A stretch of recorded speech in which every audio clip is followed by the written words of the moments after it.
Toxic ಸಿನಿಮಾದಲ್ಲಿ ನಟ ಯಶ್ ಹಾಗೂ ನಿರ್ದೇಶಕಿ ಗೀತು ಮೋಹನ್ ದಾಸ್ ಅವರು ಯಾವ ರೀತಿಯ ಕತೆ ಹೇಳಲಿದ್ದಾರೆ ಎಂಬ ಬಗ್ಗೆ ಸಿನಿಪ್ರಿಯರಿಗೆ ಕುತೂಹಲ ಇದೆ. ಈ ಸಿನಿಮಾದ ಶೂಟಿಂಗ್ಗಾಗಿ ಬೃಹತ್ ಸೆಟ್ಗಳ ನಿರ್ಮಾಣ ಆಗುತ್ತಿದೆ. ಕತೆಯ ವಿಚಾರದಲ್ಲಿ KGF 2 ರೀತಿಯ ರೆಟ್ರೋ ಸೂತ್ರವನ್ನು ಟಾಕ್ಸಿಕ್ ಟೀಮ್ ಅನುಸರಿಸುತ್ತಿದೆ ಎಂಬ ಮಾಹಿತಿ ಕೇಳಿಬಂದಿದೆ. ನಟ ಯಶ್ ಅವರಿಗೆ KGF ಚಾಪ್ಟರ್ 1 ಮತ್ತು KGF ಚಾಪ್ಟರ್ 2 ಸಿನಿಮಾದಿಂದ ಸಿಕ್ಕ ಯಶಸ್ಸು ಎಷ್ಟು ದೊಡ್ಡ ಎಂಬುದನ್ನು ಹೊಸದಾಗಿ ಹೇಳಬೇಕಾದಿಲ್ಲ. ಆ ಸಿನಿಮಾದ ಗೆಲುವಿನ ಹಿಂದೆ ಅನೇಕ ಅಂಶಗಳು ಕಾರಣ ಆಗಿದ್ದವು. KGF ಕಹಾನಿ ತುಂಬಾ ಡಿಫರೆಂಟ್ ಆಗಿತ್ತು. ರೆಟ್ರೋ ಕಾಲದ ಕಥೆಯನ್ನು ನಿರ್ದೇಶಕ ಪ್ರಶಾಂತ್ ನೀಲ್ ಆಯ್ಕೆ ಮಾಡಿಕೊಂಡಿದ್ದರು. ಈಗ ಅದೇ ಸೂತ್ರವನ್ನು ಟಾಕ್ಸಿಕ್ ಸಿನಿಮಾದಲ್ಲೂ ಅನುಸರಿಸಲಾಗುತ್ತಿದೆ ಎಂಬ ಮಾಹಿತಿ ಹೊರಬಿದ್ದಿದೆ. ಅಂದರೆ ಈ ಸಿನಿಮಾದ ಕತೆ ಕೂಡ ರೆಟ್ರೋ ಕಾಲದ ಹಿನ್ನೆಲೆಯಲ್ಲಿ ಸಾಗಲಿದೆ. ವರದಿಗಳ ಪ್ರಕಾರ ಬೆಂಗಳೂರಿನ ಹೊರವಲಯದಲ್ಲಿ ಟಾಕ್ಸಿಕ್ ಸಿನಿಮಾಗೆ ಸೆಟ್ಗಳ ನಿರ್ಮಾಣ ಕಾರ್ಯ ನಡೆಯುತ್ತಿದೆ. ರೆಟ್ರೋ ಕತೆ ಆದ್ದರಿಂದ 1950, 1970ರ ಸಮಯದ ದೃಶ್ಯಗಳನ್ನು ತೆರೆ ಮೇಲೆ ತರಲು ವಿಶೇಷ ರೀತಿಯಲ್ಲಿ ಸೆಟ್ಗಳನ್ನು ನಿರ್ಮಾಣ ಮಾಡಲಾಗುತ್ತಿದೆ. ಸದ್ಯಕ್ಕೆ ಟೈಟಲ್ ಟೀಸರ್ ಹೊರತುಪಡಿಸಿ ಚಿತ್ರತಂಡದಿಂದ ಬೇರೆ ಯಾವುದೇ ಅಪ್ಡೇಟ್ ಸಿಕ್ಕಿಲ್ಲ. ಟಾಕ್ಸಿಕ್ ಸಿನಿಮಾದ ಪಾತ್ರವರ್ಗದ ಬಗ್ಗೆ ಹಲವಾರು ಗಾಸಿಪ್ಗಳು ಹರಿದಾಡುತ್ತಿವೆ. ಸಿನಿಮಾದ ಮುಖ್ಯ ಪಾತ್ರದಲ್ಲಿ ಕರೀನಾ ಕಪೂರ್ ಖಾನ್ ನಟಿಸುತ್ತಾರೆ ಎಂದು ಹೇಳಲಾಗಿತ್ತು. ಆದರೆ ಸಂಭಾವನೆ ವಿಚಾರದಲ್ಲಿ ಹೊಂದಾಣಿಕೆಯಾಗದ ಕಾರಣ ಅವರು ಈ ಸಿನಿಮಾವನ್ನು ಒಪ್ಪಿಕೊಳ್ಳಲಿಲ್ಲ ಎಂದು ವರದಿ ಆಯಿತು. ಈಗ ನಯನತಾರಾ, ಹುಮಾ ಕುರೇಶಿ, ಕಿಯಾರಾ ಅಡ್ವಾಣಿ ಮುಂತಾದ ನಟಿಯರ ಹೆಸರು ಕೇಳಿಬರುತ್ತಿದೆ. ಈ ಬಗ್ಗೆ ಚಿತ್ರತಂಡದಿಂದಲೇ ಅಧಿಕೃತ ಮಾಹಿತಿ ಸಿಗಬೇಕಿದೆ. ಕನ್ನಡದ ನಟ ಯಶ್ KGF 3 ಬಗ್ಗೆ ಮಾತನಾಡಿದ್ದಾರೆ. ನಾನು ಮತ್ತು ಪ್ರಶಾಂತ್ ನೀಲ್ KGF ಸಿನಿಮಾದ ಕಥೆಯ ಬಗ್ಗೆ ಸಾಕಷ್ಟು ಯೋಚಿಸುತ್ತಲೇ ಇದ್ದೇವೆ. ಕಾರಣ ಈಗಾಗಲೇ ಆಗಿರುವ KGF ಸಿನಿಮಾ ಸರಣಿಯಲ್ಲಿ ರಾಕಿ ಬಾಯ್ ಜಿಂದಗಿ ಬಗ್ಗೆ ಹೇಳಿರುವುದು ಕೆಲವು ಸಂಗತಿಗಳಷ್ಟು, ಆದರೆ ಇನ್ನೂ ಹೇಳಬೇಕಿರುವುದು ಬಹಳಷ್ಟಿದೆ. KGF 2 ಚಿತ್ರಗಳಲ್ಲಿ ರಾಕಿ ಬಾಯ್ ಕಥೆಯ ಕೆಲವು ಅಂಶಗಳನ್ನು ನಾವು ಪ್ರೇಕ್ಷಕರಿಗೆ ನೀಡಿದ್ದೇವೆ. ಹಾಗೆ ನೋಡಿದರೆ ನಿಜವಾದ ರಾಕಿ ಬಾಯ್ ಜೀವನ ಚರಿತ್ರೆ ಇನ್ನೂ ತುಂಬಾನೇ ಇದೆ.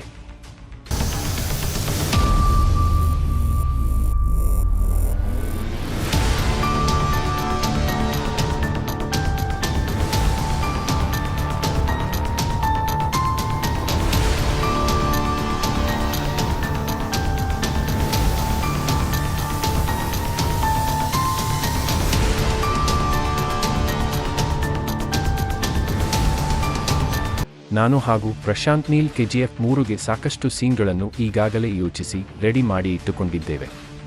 KGF 2ನಲ್ಲಿ ಹೇಳಲು ಆಗದೇ ಇದ್ದ ಹಲವಾರು ಸಂಗತಿಗಳು ನಮ್ಮ ಬಳಿ ಬಹಳಷ್ಟು ಇವೆ. ಅವೆಲ್ಲ ಹೇಳಲು ಹೊರಟರೆ ಖಂಡಿತ KGF 3 ಸಿನಿಮಾ ಮಾಡಬಹುದು. ಆದರೆ ಮುಂಬರುವ ಸಿನಿಮಾ ಕಾಲಕ್ಕೆ ತಕ್ಕಂತೆ ಈಗಾಗಲೇ ಆಗಿರುವ ಚಿತ್ರಗಳಿಗಿಂತ ಬಿಗ್ ಬಜೆಟ್ ಹಾಗೂ ಭಿನ್ನವಾಗಿ ಮೂಡಿ ಬರಬೇಕಾಗುತ್ತದೆ. ಅದಕ್ಕಾಗಿ ನಮಗಿಬ್ಬರಿಗೂ ಸಾಕಷ್ಟು ಸಮಯ ಬೇಕು. ನಾನು ಹಾಗೂ ಪ್ರಶಾಂತ್ ಇಬ್ಬರು ಸದ್ಯಕ್ಕೆ ಬೇರೆ ಬೇರೆ ಪ್ರಾಜೆಕ್ಟ್ಗಳಲ್ಲಿ ಬ್ಯುಸಿಯಾಗಿದ್ದೇವೆ. ಶುರುವಾಗಿರುವ ನಮ್ಮ ಪ್ರಾಜೆಕ್ಟ್ಗಳು ಮುಗಿಯಲಿಕ್ಕೆ ಬಹಳಷ್ಟು ಸಮಯ ಹಿಡಿಯುತ್ತದೆ.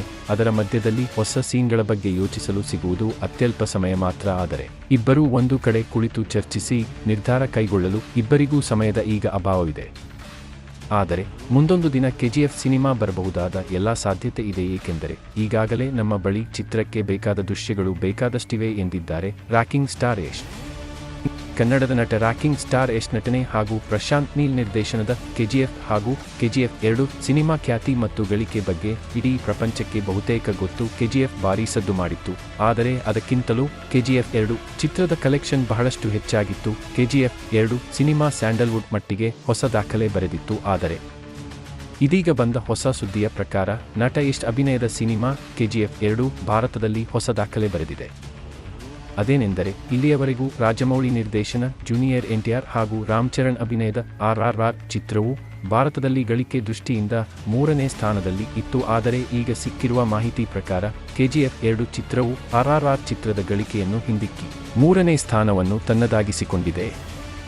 ಭಾರತದ ಅತಿ ಹೆಚ್ಚಿನ ಗಳಿಕೆ ಕಂಡ ಚಿತ್ರಗಳಲ್ಲಿ ಮೊದಲ ಸ್ಥಾನವನ್ನು ಬಾಲಿವುಡ್ನ ದಂಗಲ್ ಪಡೆದುಕೊಂಡಿದ್ದರೆ 2ನೇ ಸ್ಥಾನವನ್ನು ರಾಜಮೌಳಿ ನಿರ್ದೇಶನ ಹಾಗೂ ಪ್ರಭಾಸ್ ನಟನೆಯ ಬಾಹುಬಲಿ 2 ಚಿತ್ರವು ಪಡೆದುಕೊಂಡಿದೆ.